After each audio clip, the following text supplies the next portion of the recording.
This is the Real Estate Power Play Podcast, getting you the information that you need to be a successful real estate investor.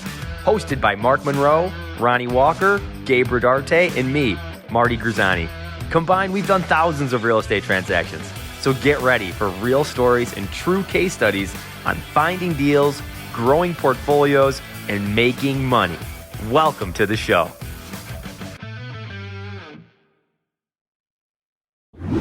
What's up? What's up? How's it going, everybody? Welcome to the Real Estate Power Play Podcast, where we come to you every week. Marty, Mark, Ronnie, me, somebody comes in and just wants to share our knowledge and just how we can help other people. It's one of those cool givebacks that we get to do, and we want to just be able to give back to our community. And for those who've been with us for a while now, almost 2 years, or maybe more than that now, of us. Yeah, I mean, how many episodes have we done, Gabe? This is like 90. Yeah, we're doing great, man. It's fun. People are listening and watching and asking questions. Everyone's growing, so it's awesome. So, guys, growing today, larger. Some of us are growing larger. You're on the juice. Bigger. You can see his biceps. Right. He's getting giant. Right. I'm now, as a new dad, I feel like I'm getting a little chubby. A little bit of the midsection is growing, which isn't the best, but the things we do for our children, sacrificing gym time for nap time. It's worth it though. It's worth it. You take a little nap time in between, so you're good. You're good. Yeah, I wish. Let's see here, man. We got a cool thing today. We wanted to share about just tips and tricks and stuff that we've been learning recently. We always try to keep things in that you can put in application today, right?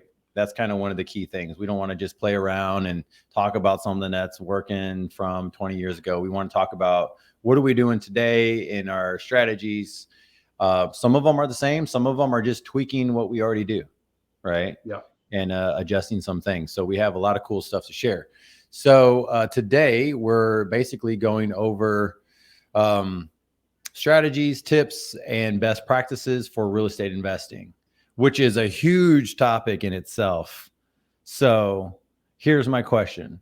What is something in the last month that in your guys' growth with you and Matt, are you saying, you know what, we need to add this to our best practices? We haven't been doing, maybe it's with your rental properties or with your tenants or following up with some notes that you have or something. What is like a best practice that you guys are going, we need to start doing this. This is something we're putting into play today. I'll give you a perfect example, and it happened today. So asking for help is a really good practice, honestly. Okay. And I think there's a way of doing it, though, where it's sincere and it's also coming from a professional to a professional, right?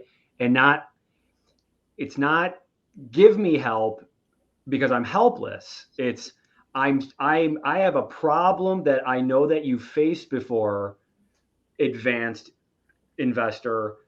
Here's my problem. Have you ever had something similar to this? And what did you do?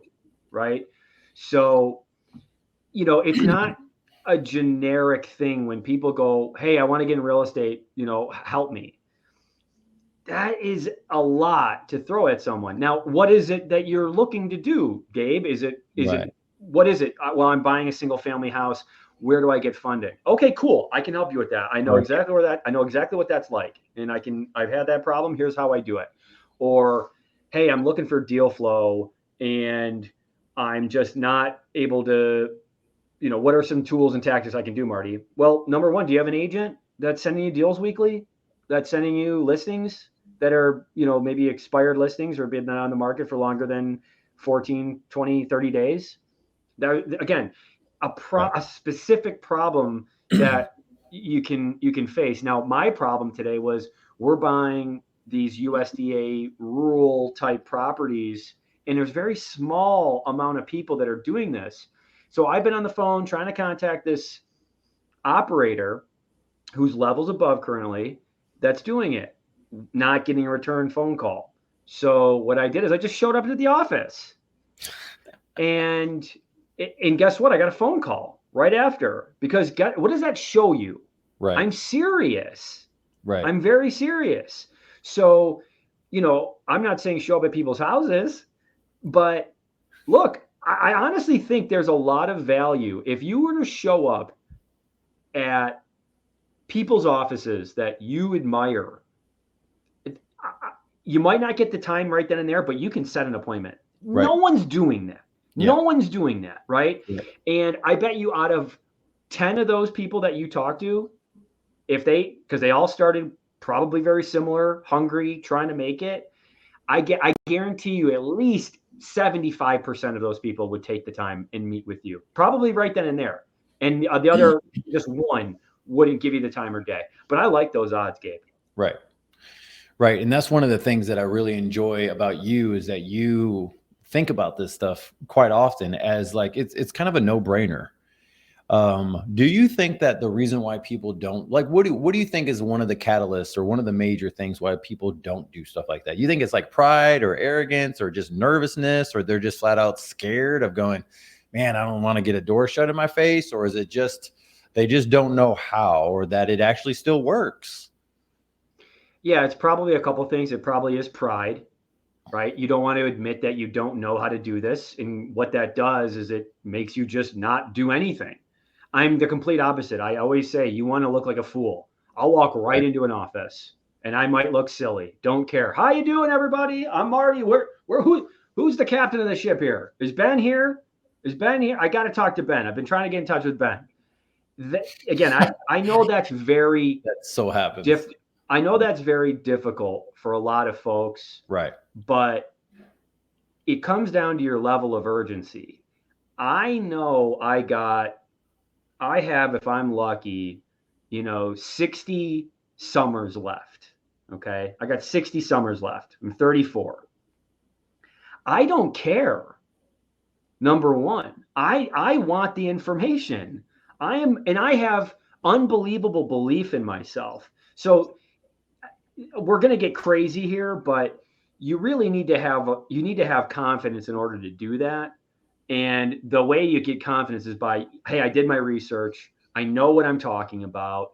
And now I'm okay now to walk in and deliver that message of, here's my problem and can you help me? Or here's my problem. Did you ever have a similar problem? And if you did, what was your solution? Yeah, but it really just comes down to, Gabe, is urgency. I got a lot of urgency. I don't know if you can necessarily teach that. I don't know. I don't necessarily know if that comes natural to people or not. But I do believe that the three things that are that can tell somebody if they're going to be successful is that they're curious. Number one, are you curious? Mm-hmm. Constantly thinking about what other people, not thinking about what other people are doing, but I'm always curious about what other people are doing. I'm genuinely curious. And number two is that I'm urgent. I have a sense of urgency that is only matched by my partner, Matt McGuckin. And then the third thing is that, I believe I belong, right? I belong doing these things. Right. So those are the three things I think if people can just start to really think about those, it could really help your career. Yeah, I think one of the things that, and that's awesome, dude. That's really cool. One, the urgency thing, I think a lot of people miss out on. And, real estate investing could be looked at in multiple areas, right? It could be looked at as a passive thing that you're just doing, and you're collecting 2 or 3 properties throughout the year. And that's great. Like, I think everyone should be doing something like that, where you're collecting some asset of some sort to help with your net worth and building your net worth. And then you have the guys like us that are kind of crazy who just like go out there and say, hey, I really want to build a business in this industry. And you really do have to have a sense of urgency, because the things that we don't see is the stuff that is the timeline killers, right? And if you don't have an urgency on a deal, you don't know if the roof is going to be the killer to the deal, or if it throws you off as your timeline. You got to repair it. You got to do this. Like, there's construction, there's rehab, there's teams, there's other stuff, there's storms. There's so many other outliers that you can't control. You have to control the inputs.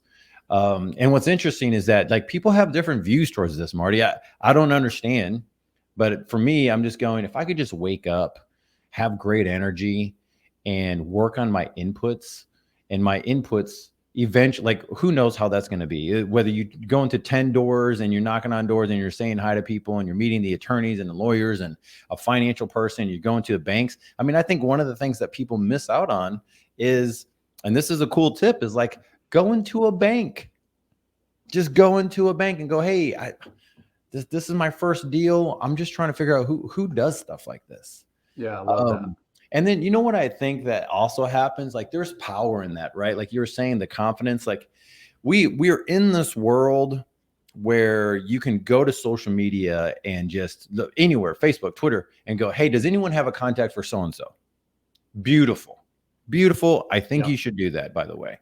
Yep. But there's this other outlier that you carry, that I know I carry, that we've spent time going, but if that doesn't work, I don't mind showing up to do the work. Like, I don't mind going, like, if I don't have to go to Facebook to find my stuff or go to Twitter or whatever. Like, I'm going to go figure this thing out. Right.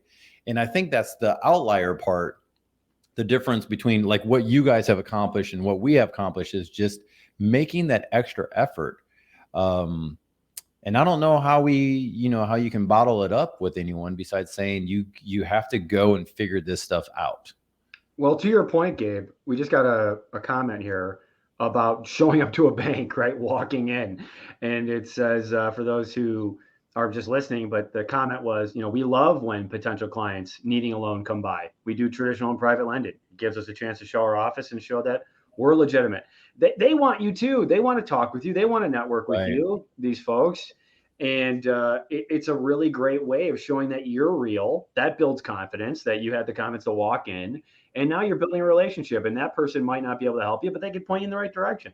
I think that's important. And the other thing that you said is, you can control your inputs. The really only things you can control, honestly, there's two things you can control, and that's your activity and your attitude. That's it. If you high energy, I know people are like, well, I don't have it. Well, you get it. Figure it out. Find something. Yeah, find something of why you need to get it going, and your activity.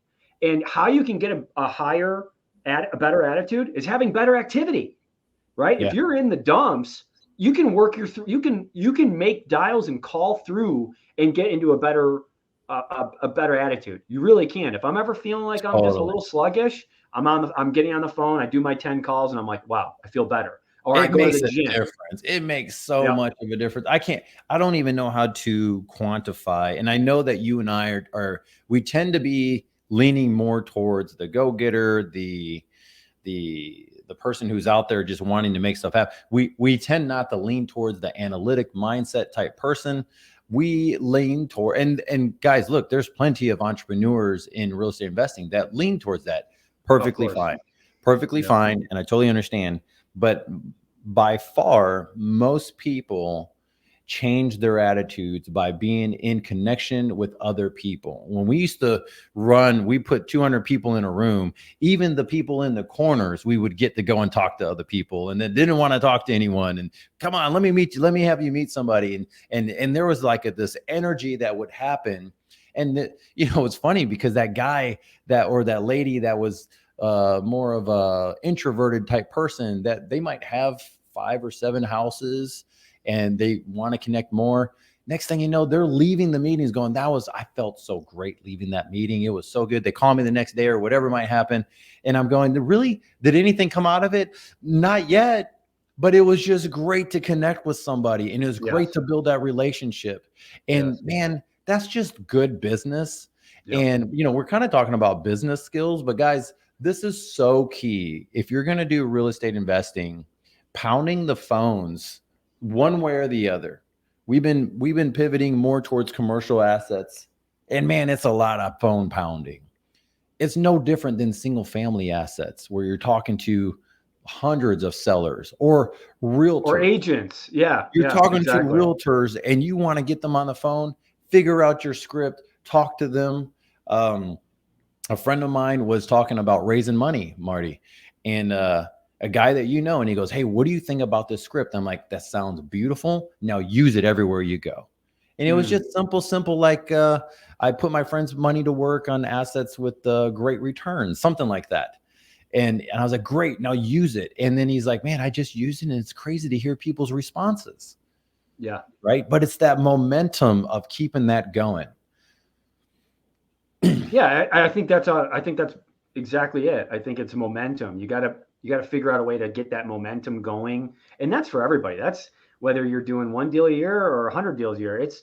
You got to get momentum, and you can do that, I believe, like you said, through a connection. And it's being uncomfortable maybe to go outside and schedule that lunch. And by the way, if you ever go out to lunch, pay for it. Okay. I don't care if you can do it or not, just pay for it. It goes a long way, and Right. you'll build up the goodwill, and you'll feel better about it. If someone's wondering who to pay, you're paying. You should pay every time. The other thing is to remember, and this is just a skill that I need to constantly remember, is remembering, did I engage my process today? Right? Did I engage my process today? If I did, then amazing. Right? So whatever. What does that look like? What does that look like?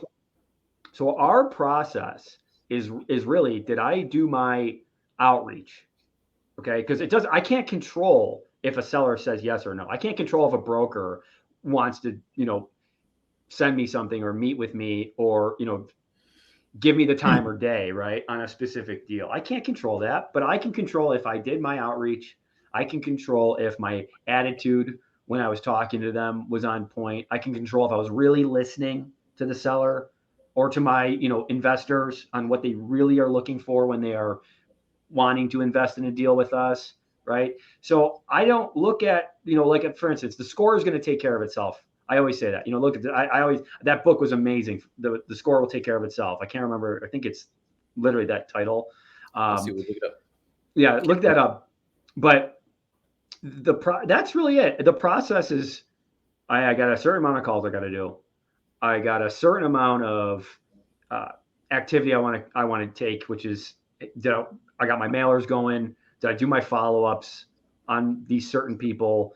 Did I, for right now, because we're scaling, we have a team of sales reps. Did I get them going? Did I make them feel like they are the most important part of the company? Okay, a little tip, guys, for those who do have a virtual assistant, you got to let them know that they are the most critical aspect of your company. They are literally the baton. They are the first handshake of your organization. And so the people that maybe just kind of try to churn and burn these virtual assistants that are doing maybe calling for you or prospecting, you got to remind them that they are the most important part of your company, because they're the ones that are going to introduce your company to that seller or to that agent or to that whoever, right, to that investor. So those are the processes, a little bit of the processes that we do. And, I think that's important. I think it's also important to take care of yourself, health-wise, a workout in, a breathing exercise. They're all linked together, but that's what we focus on. I was curious because we've talked a little bit, you and I, we've off camera and off the show on, what are your new strategies that you're trying to implement for, the next 6 months of the 2023. We only got 6 months left, right? Yeah, so that's one of the strategies. I have everywhere a timeline of what we do. And that's one of the things that we've been doing differently. So it's one thing to say I'm urgent. It's another thing to hold yourself accountable to the urgency.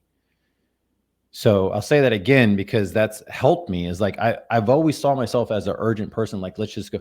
But I think what happens is we can get ourselves caught up in a doer mindset. Let's just get stuff done. Let's go. I don't have any time to waste. And what it has done is helped me by putting timelines on it in a different manner, has helped me really to get rid of stuff that I don't need, like fillers in our day. And then realizing that, hey, you know what? Sometimes the fillers just needs to be you doing your own thing for the time period. Like working 12 hours a day all the time straight isn't good.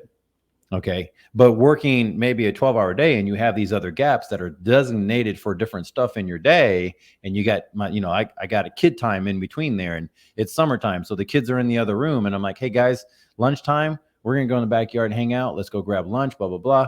And we're just doing it, like these certain things within that 12-hour period are happening, right? That give me these refreshers of going, hey, this is what makes it all worth it, right? And it makes it enjoyable to go through. One of the things I want to say, though, in the last 3 weeks is the book, 10X is easier than 2X. It is by far the biggest thing that has changed my life. I advise everybody to listen to it. We need to find the link, dude, and let's put it on there while I'm kind of explaining it. But at the end of the day, it's like this. This isn't the Grant Cardone 10X. There are 10X. There are things that you're doing that is limiting you from making a quantum leap in your life. And oftentimes that's 80% of your skill set or your level of whatever you're doing or your outputs. And so when we look at these outputs, it's helped me to realize I got all these outputs that I'm doing in real estate. It's been great. I love it. But what is something that I can do in my real estate business today in investing where I can eliminate 80% of it and just focus on the 20%? And that has helped me to learn how to JV partner with people differently, to look at different types of strategies and real estate strategies. So if you're a beginner or you just have a few properties, one of the things would be, okay, how do I get to maybe 10 houses? Okay. And what do I need to get rid of? Sometimes it's limiting beliefs, right? That you need to really get rid of going, okay, for me to 10X, I need to get rid of this other stuff. And that is stuff that we've been applying today, even this very moment. I mean, I just got off a phone call with another guy that we're going to JV partner with on some pretty big transactions. And we're talking about it. Okay, how do we see 12 months down the line and how we're going to 10X? Like, we can do normal. What does normal look like? It looks like this. Okay, what is going to the next level? All right. And the question that we have is, then what do we have to get rid of? Right? What is the thing? What is maybe an old mindset or old thought process or stuff that I'm doing throughout my workday that just will not produce what I think it's going to produce? And I've been there.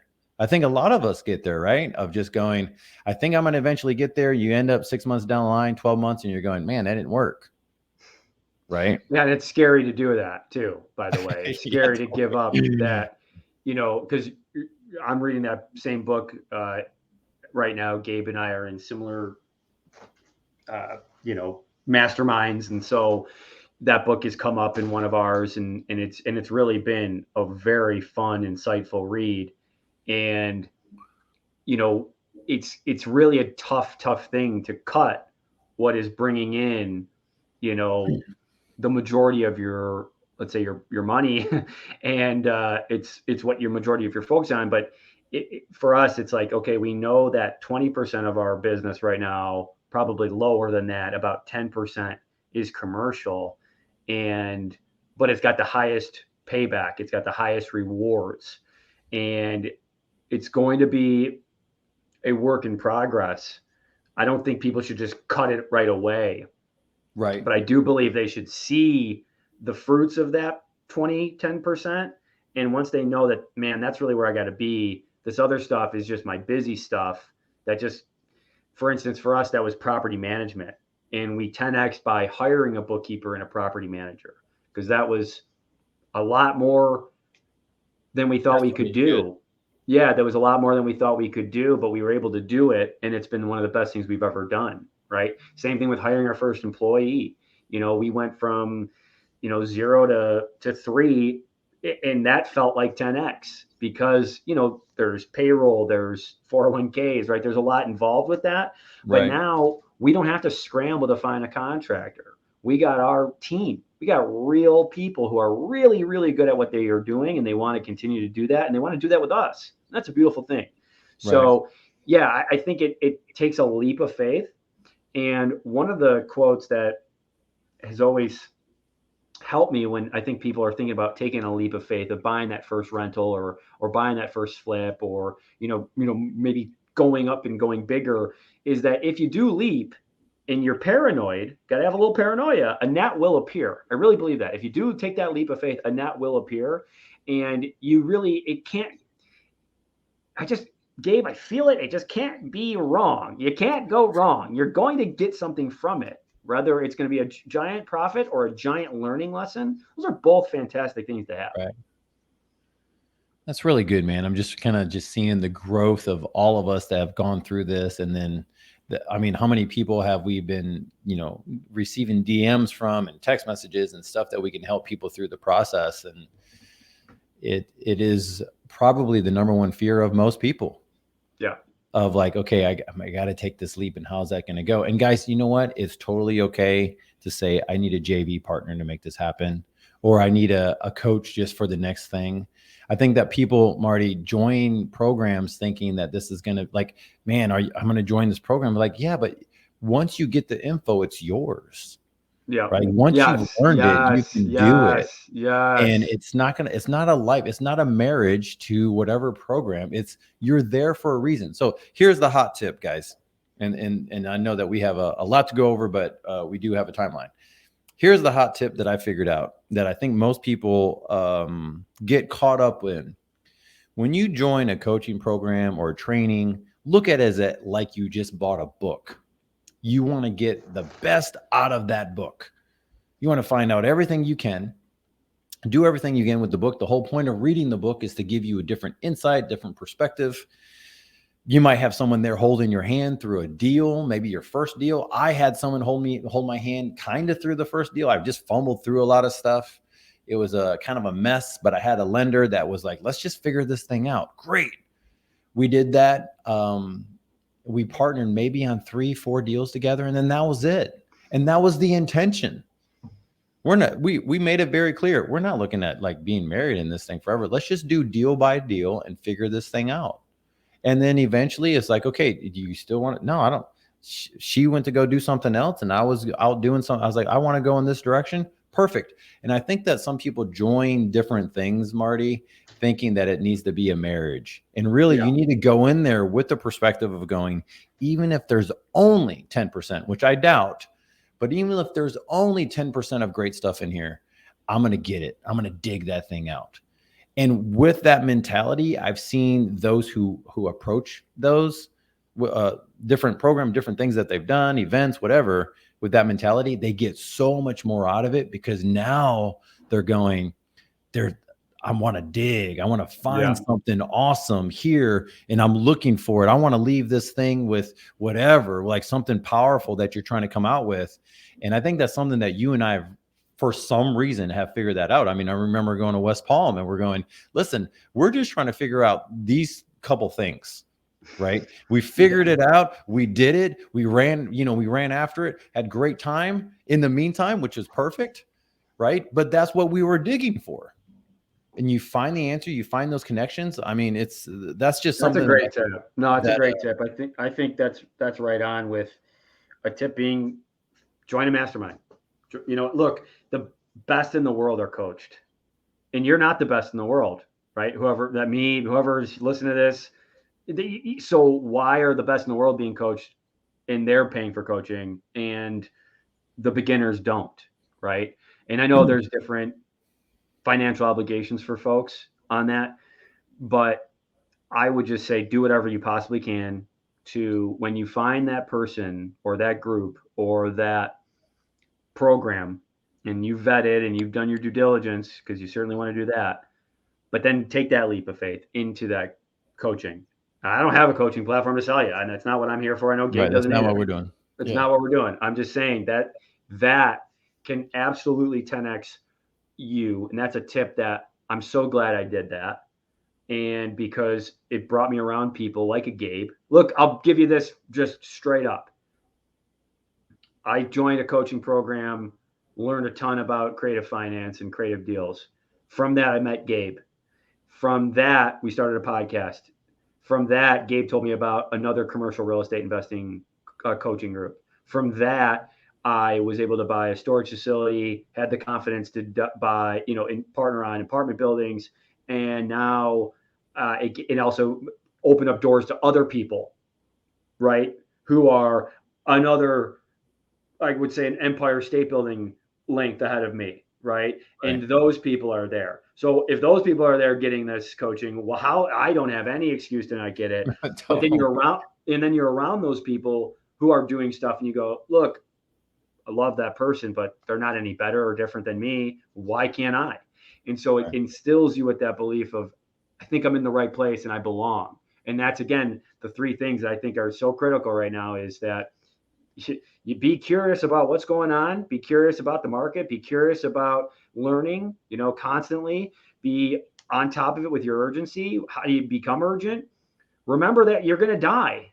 That's it. I mean, that's how you remember how to be urgent. This shit ain't going to last that long. So get after it. Who cares what other people think? Do it. Ask for that help. Ask on Facebook for that deal. Ask for that money. Go after it. And then the third thing is really be, what was that third thing we talked about? You belong. Remember that you belong, right? So if you believe you belong, you belong. And if you don't believe you belong, you don't. That's it. That's so good, man. And that's the show.